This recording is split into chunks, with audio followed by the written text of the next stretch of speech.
Peace, peace, my peaceful people. What's good? It's your brother man say I knew. And we are back with the next installment of Into the I Ching, right? Should be Return to I Ching. If we going by Bruce Lee standards, you know what I'm saying? It's my birthday, brother. Shout out to Bruce. Peace and love. Yeah, man. We are returning from little hiatus, just a very little hiatus. All right, so we are at hexagram number 7. All right, this is the hexagram of the army. Right, we are reading from the I Ching Transcripts, which is a transcripted series of lectures given on the I Ching by Shekem Rao Nefer Amen, the king and head priest of the Sarasat Society, the author of the Meduniter series. So this is a very, very strong interpretation of the I Ching, right? Or this is really a correction of the I Ching, right? So, you know, I've spoken about that in the past, right? We're just going to jump right in. All right, we are at hexagram 7. All right, so here we go.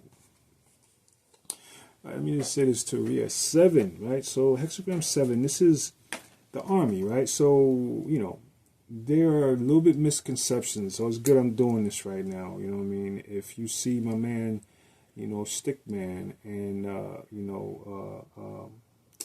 M1 from, I'm about to say Arrested Development. Not Arrested Development. We talking about the People's Army, right? Dead Prez, right? Yeah, these brothers named their album The Army, right? And they had hexagram 7 on the cover, right? And I wished I could get to them because I think they were using it in the wrong way. You know, they were using it like, yeah, we the People's Army, you know, all right, so, you know, the army, that's a, you know, pretty much, but they didn't know the depth of what the hexagram actually is representing, right? This hexagram really deals with obedience, right? And the army was the example of it, basically. You know, you know, someone having an inner level of,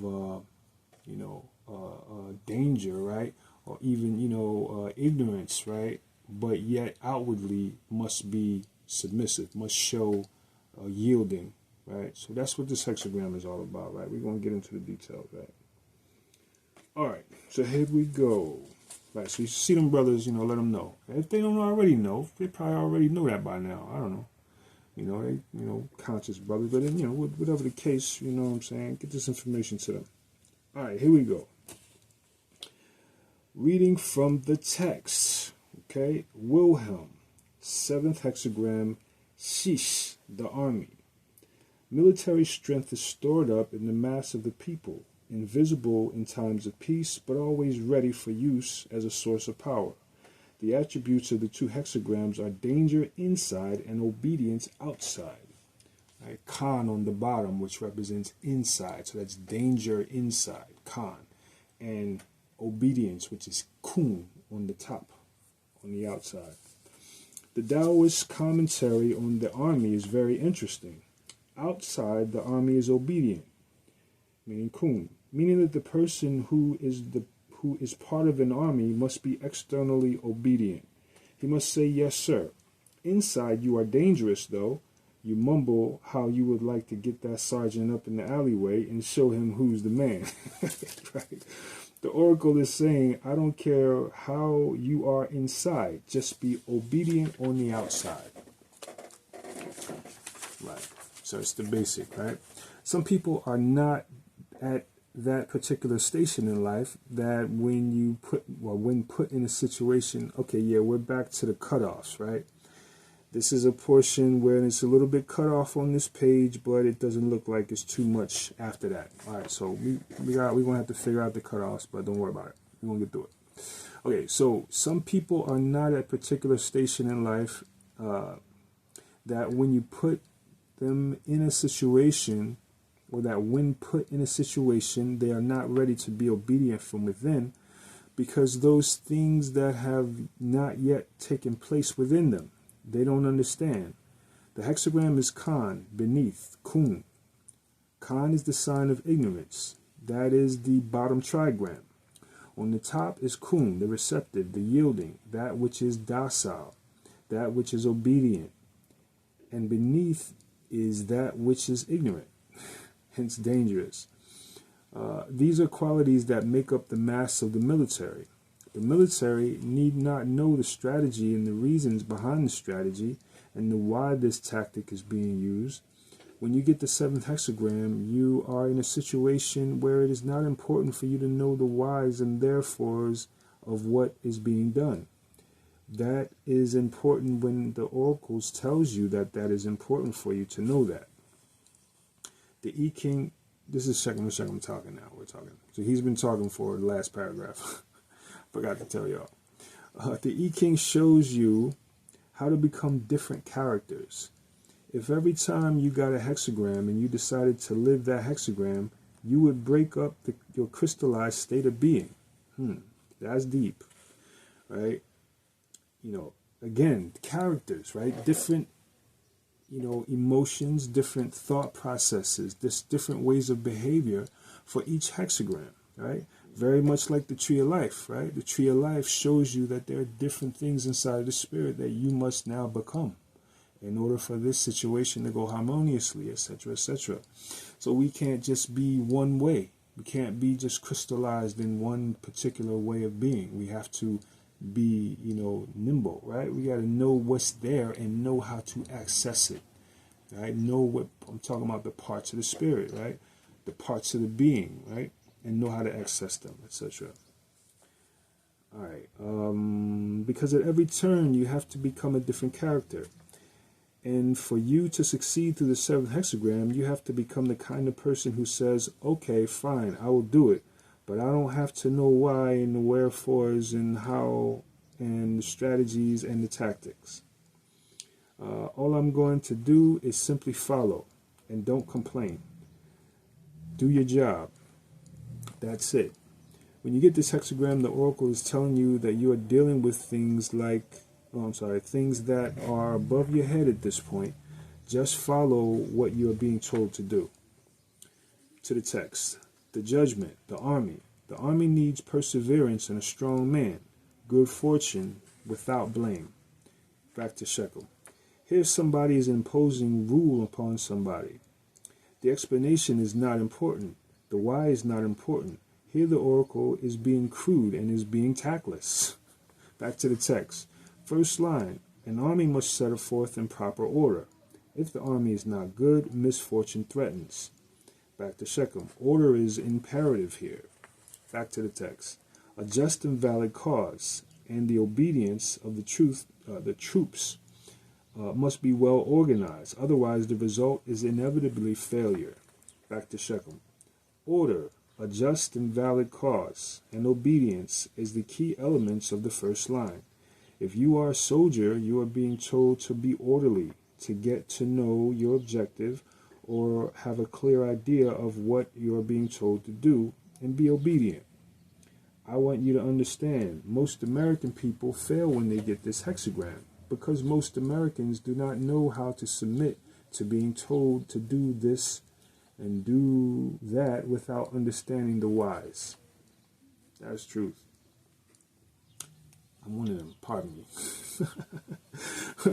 But I'm cultivating, right? So yeah, you probably one of them too, right? Okay, so that was line 1, right? Now go into line 2, the text.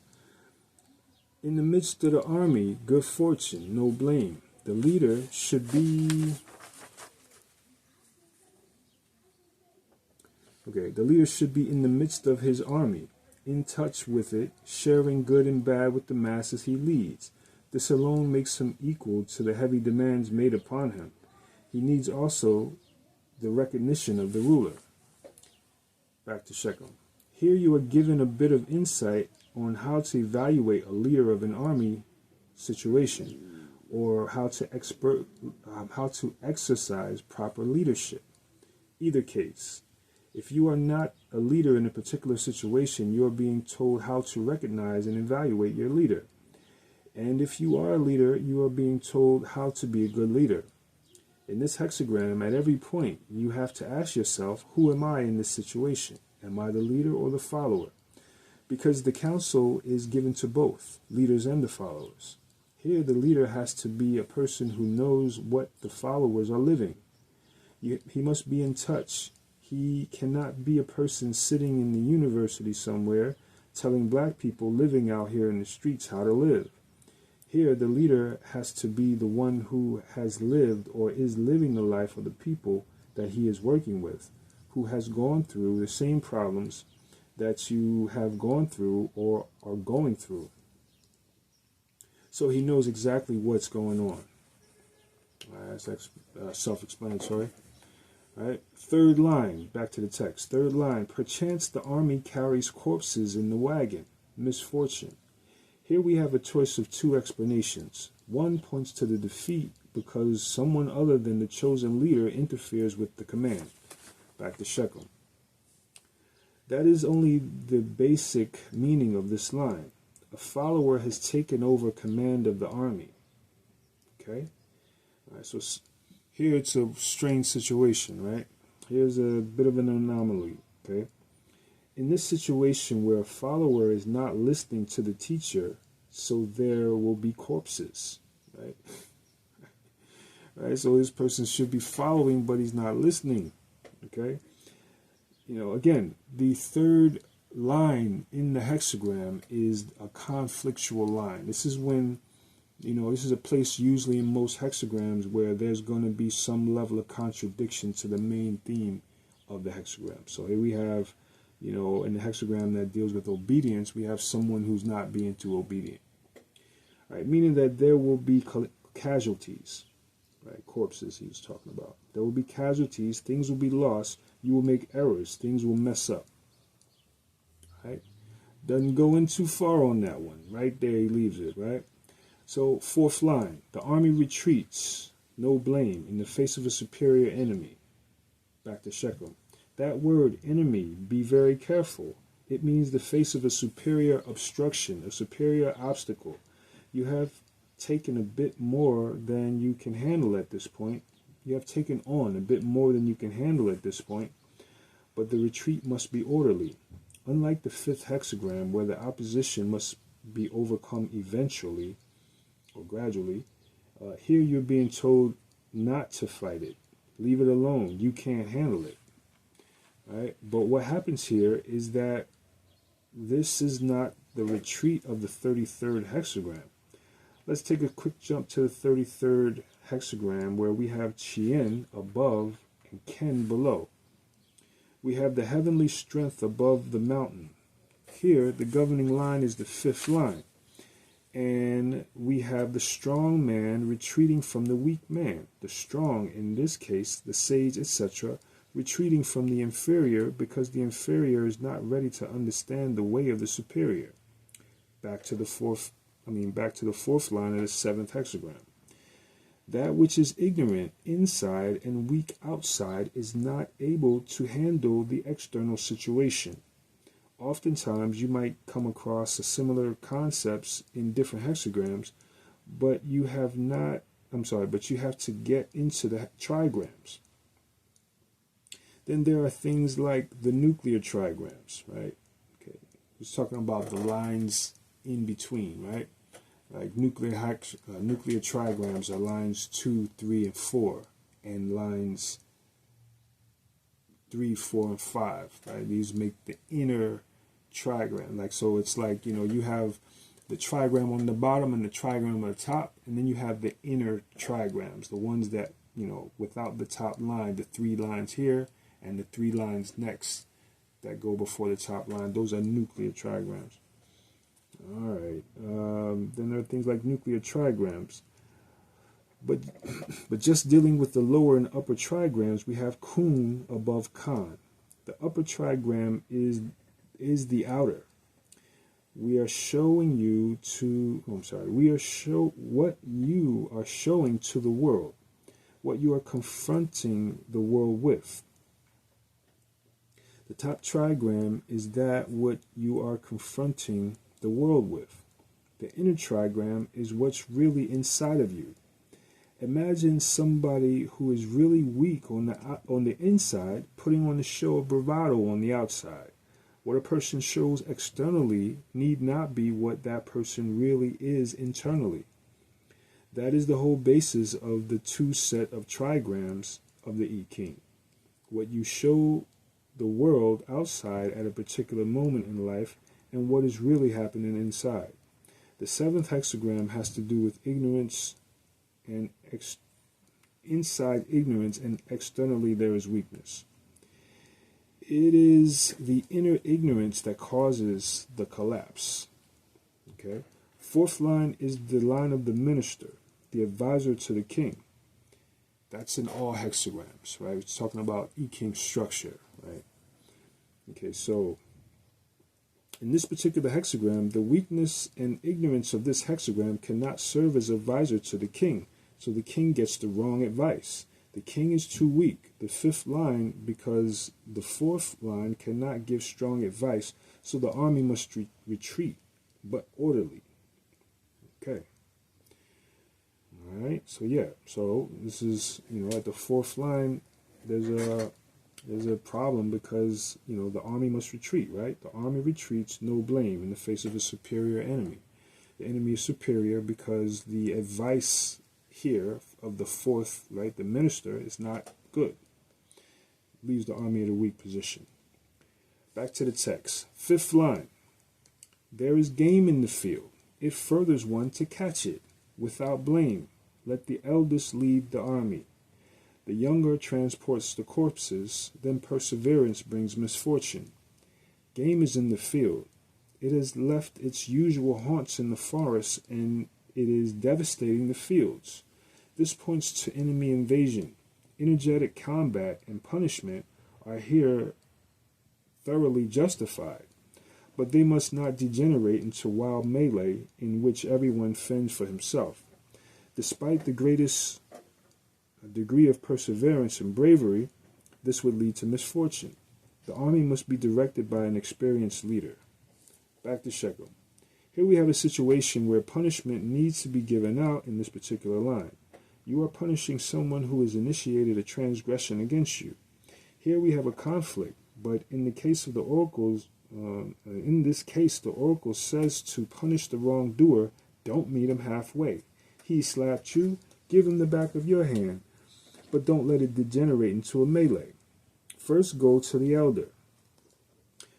Okay? All right, so it ain't every situation where it's supposed to be, turn the other cheek. Sometimes you got, sometimes it got to be a dust up. All right. So let's say you are in a conflict with your mate and you draw this line, meaning go to the oracles, come to council, and find out how the matter should be dealt with.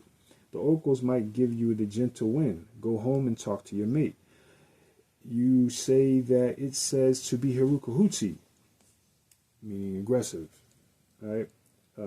Have you ever seen somebody cringe when you sit down and talk to them real calm with truth and the person wishes you were beating them instead? Do you understand what I'm talking about? That's why it says to go see the elder, go see the wise one. Where it says, let the eldest lead the army, it means go get counsel on this matter. That was left out of the text. This is the reason why he's doing this, because there are certain things where you won't know certain things as just a scholar, right? It's just, Wilhelm and Chu and Sherelle and these guys, certain things about, certain things you won't know as a scholar. Certain things you won't know until you've lived them as a priestly individual who's counseling others. So this is why this text is very important. All right, that was left out of the text. Okay, all right, back to the text. Sixth line. The great prince issues commands, found states, vests families with fiefs.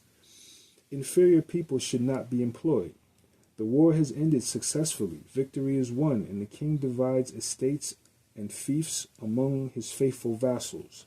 But it is important that inferior people should not come into power. If they have helped, let them be paid off with money, but they should not be awarded lands or privileges of rulers, lest power be abused. Back to Shekel.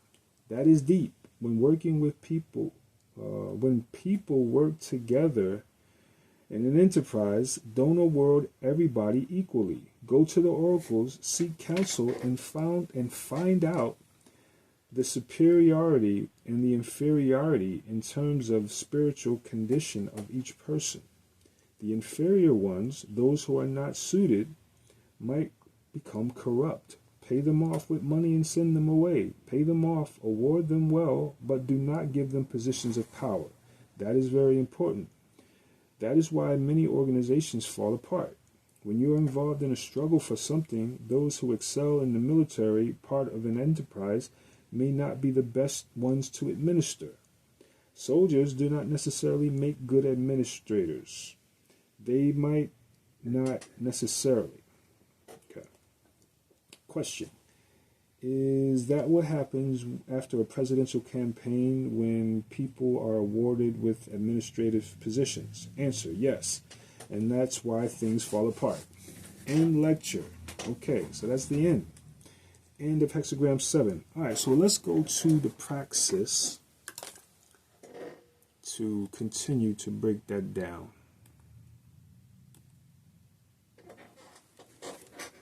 Yeah, so Hexagram of the Army, there is, a lot of good food to take out of there. You know what I'm saying? Hopefully y'all can use this in such a way where if you get readings and you need more text on the matter, it's like, you can come and click on the line and see what Shekhem is talking about in this situation. Because, it's good to have different interpretations on the I Ching. It's good to cross-reference them. You know what I mean? You want to have, a lot of, experts talking about this matter, or these matters, right? You want to be able to hear what this guy's talking about, what these guys talking about. You know what I mean? Early days I used to just, use my Chu and Sherelle, and, I'd always go back and forth. And that's the best way to do it, you know what I mean? I would compare, various I Ching texts on, or by the Chu and Sherelle and the Wilhelm and Baines. You know what I mean? It's like I would read this, I would go and get my, my hexagram for my incarnation objective, and I'd read it, and I would see how it gels with what I already know experts are saying about it, certain, So, that's what I would do. I would do that, and also with the Shekhem text here. So, I would definitely suggest to do that, right? Okay, so to the text of the I Ching Praxis, which is also written by Shekhem.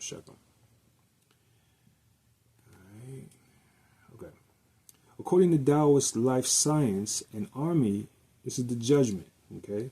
According to Taoist life science, an army is generally and ideally an assemblage of young people to harness their ability for violence. Given that Khan, which symbolizes lack of knowledge, experience, etc., is a dangerous item when entrusted to weapons and given license to commit violence, they must also possess the attribute of following, obedience, humility, etc., that is kun. Success in this type of enterprise requires the harmonious interaction of 1. An enlightened leader who can justify the assumption of such risks, and 2. Talented, strong directors to lead the execution of the enterprise, and 3. Disciplined and obedient workers or troops. The risk involved in military enterprises can be amplified to indicate any other type of risk, investment, business enterprise, etc. The 3 elements for success can be seen, for example, in 1. A sound investment plan, 2. A good broker or advisor, and 3. A disciplined and obedient client.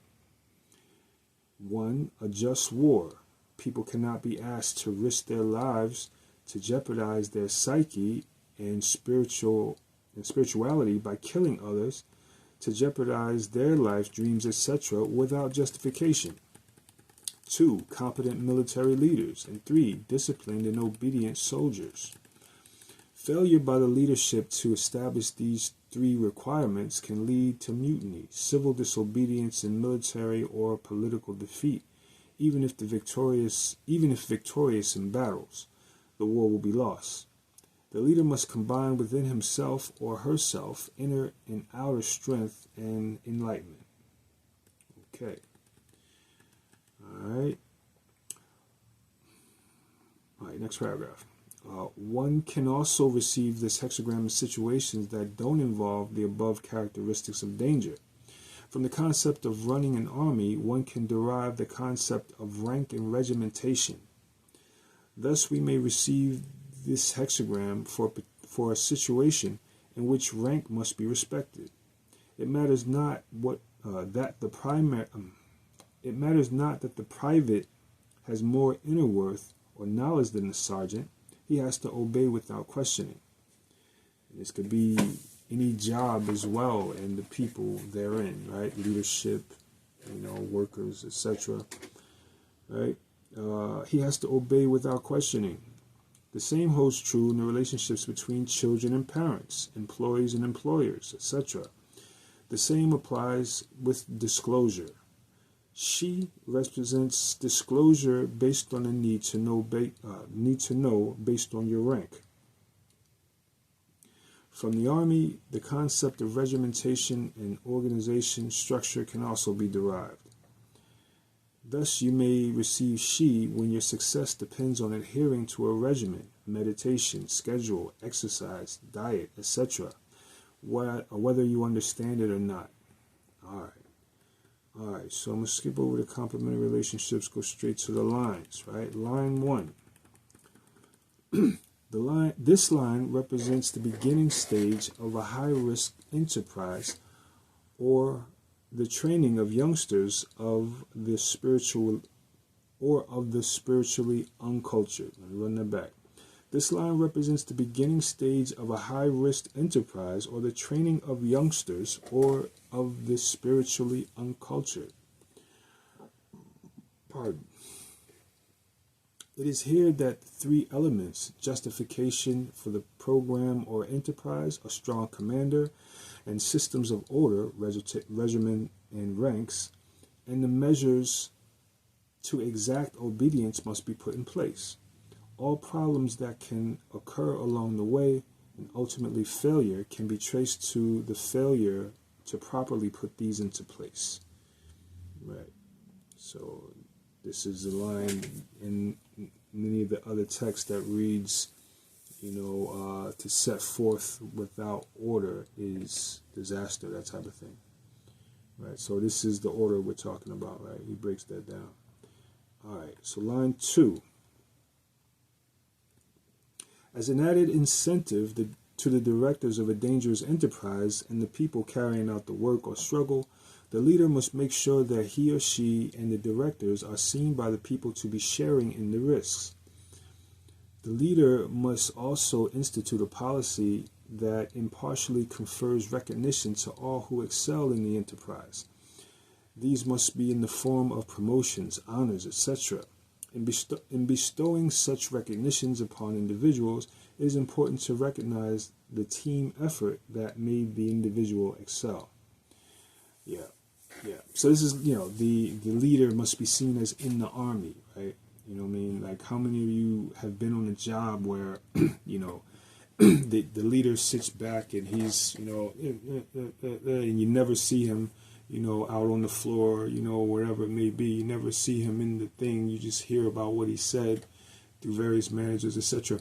Look, many times you don't have a lot of respect for that person. There's you hold back some level of, respect because they don't see what you go through out there in the world of that situation, right? And then you've seen it the other way as well, where you have leaders who are involved, they on the front lines and they rubbing elbows with you as you are doing the work at various times and whatnot, and then they're delegating and they move on to the next task or whatever it may be. But you see them there, so you have a level of respect. There's something that's like, all right, you know what I'm talking about, what I'm going through out here. So that's a stronger presentation, for the people. So yeah. All right, line 3. When the 7th hexagram she is received, one is in a situation in which the qualities for leadership will not be found in the great number of people. This is the working of law of nature. If leadership is usurped by the masses or soldiers, or by one whose sole means of acquiring leadership is force or intrigue, then one can be assured that the enterprise will fail. You receive this line because there is danger of this taking place. Guard against it. All right? The corpse. Right? There will be corpses, right, as the improper leadership is in the place. Right? Line 4. Regardless of why you entered into this dangerous enterprise, you must retreat, as it is doomed to fail. It is best for you to cut your losses rather than suffer utmost disaster, right? Problems with counsel, right? Receiving the wrong counsel and this type of thing leaves the army weak. You will fail, as was said earlier, right? Line 5. The opportunity for success and victory is at hand, but a competent leader must be in charge. If the inexperienced takes charge, there will be failure and defeat. This is the danger that presents itself here. Right? Line 5. Proper leadership. Going takes the prize. Right? Line 6. Once an enterprise has been conducted successfully, it is important to give recognition to those who have excelled. If such recognitions involve rewarding people by promoting them to positions of power and responsibility, care must be taken to ensure that only those who can carry out the risk in a competent and righteous manner are so awarded. It is best to recognize those who have helped but are not competent for responsibility with money or trophies, etc. Once again, it is best to recognize those who have helped but are not competent for responsibility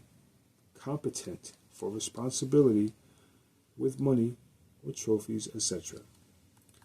Alright, so that's it for Hexagram 7. Alright, so yeah, you know what I'm saying? Use that stuff well, right? Timestamps down below. Peace, y'all. We'll do next week.